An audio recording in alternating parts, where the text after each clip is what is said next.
You said you don't release shows very often. And the question is, or the requests and the questions is, well, can you tell Dan to do one on the Civil War? Can you tell Dan to do one on Napoleon Bonaparte? Can you tell him to do one, every topic? And you've spoken to this. Actually, your answer about the Civil War is quite interesting. I didn't know you knew what my answer about the Civil War was. That you as a military historian, you enjoy in particular when there is differences in the armies as opposed to contrasts. Yeah. As with the Civil War, which like blew my mind when I heard you say there's not an interesting, a deep, intricate contrast between the two opposing sides. It's like the Roman Civil Wars, where it's legionary against legionary. Yeah. And you've also said that the shows you work on are ones where you have some roots of fundamental understanding about that period, and so like when you work on a show, it's basically like pulling at those strings further and like refreshing your mind and learning. You have definitely done the research. Wow, these are like words out of my mouth. Yeah. You're right. And so, but is there something like shower thoughts on Reddit? Is there some ideas that are like lingering in your head about possible future episodes? Is there things that, whether you not committing to anything, but whether you're going to do it or not, is there something that's like makes you think, that would be interesting to pull at that thread a little bit? Oh yeah, we have things we keep in our back pocket for later. So, Blueprint for Armageddon, the First World War series we did, that was in my back pocket the whole time. And when the centennial of the war happened, it just seemed to be the likely time to bring out what was. That was a hell of a series. That's probably one of my favorite series. My rear end, man. I have to tell you. Psychologically, you mean? Well, just when you get to these, I'm guessing here, I think it's 26 hours, all pieces together. Think about, and we don't do scripts, it's improvised. Yeah. So think about what 2020, I had somebody write on Twitter just yesterday saying, he said something like, I'm not seeing the dedication here. You're only getting 2.5 shows out a year. And I wanted to say, man, you have no idea what, the only people who understand really are other history podcasters. Yes. And even they don't generally do 26 hour, yes. That was a 2-year endeavor. As I said, the first show we ever did was like 15 minutes. I could crank out one of those a month. But when you're doing, the last show we did on the fall of the Roman Republic was 5.5 hours. That's a book, right? And it was part 6 or something. So, you just do the math. And it felt like you were, sorry to interrupt, on World War I, it felt like you were emotionally pulled in to it. Like it felt taxing. I was going to say that's a good thing though, because that, and I think we said during the show, that was the feeling that the people at the time have. And I think at one point we said it, this is starting to seem gruesomely repetitive. Now you know how the people at the time felt. So in other words, that had sort of inadvertently, because when you improvise a show, some of these things are inadvertent, but it had inadvertently created the right climate for having a sense of empathy with the storyline. And to me, those are the serendipitous moments that make this art and not some sort of paint by the numbers kind of endeavor, And that's, to me, that wouldn't have happened had we scripted it out. So it's mostly, you just bring the tools of knowledge to the table and then in large part improvise, like the actual wording. I always say we make it like they made things like Spinal Tap and some of those other things where the material. So I do have notes about things like on page 427 of this book, you have this quote, so that I know, I'm at the point where I can drop that in. And sometimes I'll write notes saying, here's where you left off yesterday. So I remember, but in the improvisation, you end up throwing a lot out. And so, but it allows us to go off on tangents. Like we'll try things. Like I'll sit there and go, I wonder what this would sound like. And I'll spend 2 days going down that road, and then I'll listen to it and go, it doesn't work. But that's, like writers do this all the time. It's called killing your babies, right? You got, but people go, so this guy goes, I'm not seeing the dedication. He has no idea how many things we're throwing out. I did an hour and a half. I had an hour and a half into the current show about 2 months ago. And I listened to it and I just went, you know what? It's not right. Boom, out the window. There goes 6 weeks of work. Yeah. Right. But here's the problem. Sorry to interrupt. Do you trust your judgment on that? No. No. But here's the thing. Our show is a little different than other people's. Joe Rogan called it evergreen content. In other words, my political show is like a car you buy. And the minute you drive it off the lot, it loses half its value, right? Because it's not current anymore. These shows are just as good or just as bad 5 years from now as they are when we do them. Although the standards on the internet change. So when I listen to my old shows, I cringe sometimes because the standards are so much higher now. But when you're creating evergreen content, you have two audiences to worry about. You have the audience that's waiting for the next show, and they've already heard the other ones, and they're impatient, and they're telling you on Twitter, where is it? But you have the show's also for people 5 years from now who haven't discovered it yet and who don't care a whit for how long it took, because they're going to be able to download the whole, and all they care about is quality. And so what I always tell new podcasters is, they always say, I read all these things, it's very important you have a release schedule. Well, it's not more important than putting out a good piece of work. Yeah. And the audience will forgive me if it takes too long, but it's really good when you get it. They will not forgive me if I rush it to get it out on time and it's a piece of crap. So for us, and this is why when you brought up a Spotify deal or anything else, they can't interfere with this at all, because my job here, as far as I'm concerned, is quality, and everything else goes by the wayside. Because the only thing people care about long term, the only thing that gives you longevity, is how good is it, right? How good is that book? If you read J.R.R. Tolkien's work tomorrow, you don't care how long it took him to write it. All you care is how good it is today. And that's what we try to think too. And I feel like if it's good, if it's really good, everything else falls into place and takes care of itself.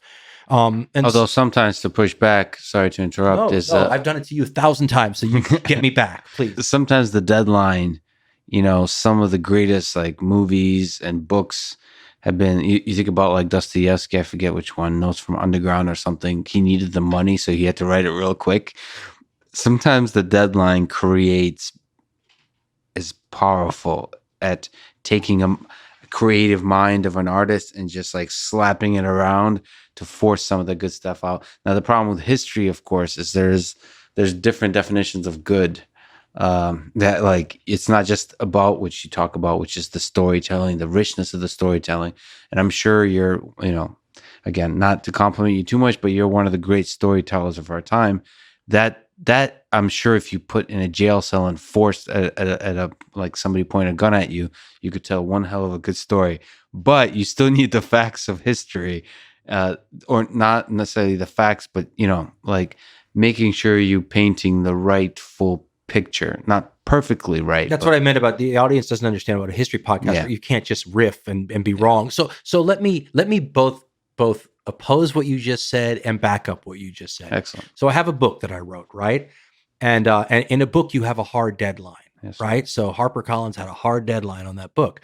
So when I released it, I was mad because I would have worked on it a lot longer, which is my style, right? Yeah. Get it right. But we had a chapter in that book entitled Pandemic Prologue ? And it was the book about the part about the Black Death and the 1918 flu and all that kind of stuff. And I was just doing an interview with a Spanish journalist this morning who said, did you ever think how lucky you got on that, and first of all, lucky on a pandemic, it strikes you. But had I had my druthers, I would have kept that book working in my study for months more. And the pandemic would have happened. Yes. And that episode, and that would have looked like a chapter I wrote after the fact. Yeah. I would have had to rewrite the whole thing. It would have been, so that argues for what you said. At the same time, I would have spent months more working on it because to me, it didn't look the way I wanted it to look yet, Can you drop a hint of the things that you're keeping on the shelves? The Alexander the Great podcast. I've talked around it. I talked to somebody the other day. He said, do you know that the very first word in your very first podcast, in the title, the very first thing that anybody ever saw with hardcore history is the word Alexander? And because the show's entitled Alexander versus Hitler. I have talked around the career. I've done show after. I talked about his mother in one episode. I talked about the funeral games after his death. I've talked around this. I've specifically left this giant Alexandrian-sized hole in the middle because we're going to do that show one day, and I'm going to lovingly enjoy talking about this crazily interesting figure of Alexander the Great. So that's one of the ones that's on the back pocket list. And what we try to do is whenever we're doing Second World War in Asia and the Pacific now, I'm on part 5. Whenever the heck we finish this, the tendency is to then pick a very different period because we've had it and the audience has had it. So it's time. So I will eventually get to the Alexander saga. What about just one last kind of little part of this is what about the other half of that first 10-minute 15-minute episode, which is, so you've done quite a bit about the World War. You've done quite a bit about Germany. Will you ever think about doing Hitler the Man? It's funny because I talked earlier about how I don't like to go back to the old shows because our standards have changed so much. Well, a long time ago, one of my standards for not getting 5-hour podcasts done or not getting too deeply into them was to flit around the interesting points. We didn't realize we were going to get an audience that wanted the actual history. We thought we could just go with assume the audience knew the details and just talk about the weird stuff that only makes up one part of the show now. So we did a show called Nazi Tidbits. And it was just little things about, it's totally out of date now. Like, you can still buy them, but they're out of date. Where we dealt a little with it. It would be interesting, but I'll give you another example. I mean, history is not stagnant, as you know. And we had talked about Stalin earlier. And Ghost of the Ostfront was done years ago, and people will write me from Russia now and say, "Well, your portrayal of Stalin is totally it's outdated because there's all this new stuff from the former Soviet Union." And you turn around and you go, "Okay, they're right." And so when you talk about Hitler, it's very interesting to think about how I would do a Hitler show today versus how I did one 10 years ago. And you would think, well, what's new? I mean, it happened so long, but there's lots of new stuff and there's lots of new scholarship. And so, I would think that would be an interesting one to do someday. I haven't thought about that. That's not in the back pocket, but yeah, that'd be interesting. I have a disproportionate amount of power because I trapped you somehow in a room and thereby during a pandemic. So like my hope will be stuck in your head, but after Alexander the Great, which would be an amazing podcast, I hope you do give a return to Hitler, the rise and fall of the Third Reich, which to me, it's a really contemporary book, basically. Yeah. And exactly, it's by a person who was there. Shirer, yeah. I really loved that study of the man of Hitler, and I would love to hear your study of certain aspects of it. Perhaps even an episode that's like more focused on a very particular period. I just feel like you can tell a story that it's funny. Hitler's one of the most studied people, and I still feel like all the stories, or most of the stories, haven't been told. Oh, and listen, I've got 3 books at home. I'm on all the publishers' lists now, and there's young Hitler, there's this Hitler, there's that. I mean, I've been reading these books, and I've read about Hitler. I read The Rise and Fall of the Third Reich. My mother thought I needed to go to a psychologist because I read it when I was 6. And she said, "There's something wrong with the boy." And but she was right. But she was absolutely right. But you would think that something like that is pretty established fact, and yet there's new stuff coming out all the time. And needless to say, Germany's been investigating this guy forever, and sometimes it takes years to get the translations. I took 5 years of German in school. I can't read any of it. So I mean, and he is, when you talk about fascinating figures, the whole thing is so twistedly weird. It came out a couple years ago. Somebody found a tape of him talking to I want to say it was General, the Finnish General Mannerheim, right? And he's just in a very normal conversation of the sort we're having now. And the Hitler tapes, when you hear him normally, he's ranting and raving. But this was a very sedate, and I wish I'd understood the German well enough to really get a feel, because I was reading what Germans said, and they said, "Wow, you can really hear the Southern accent." Little things that only a native speaker would hear. And I remember thinking, this is such a different side of this twisted character. And you would think that this was information that was out in the Rise and Fall of the Third Reich, but it wasn't.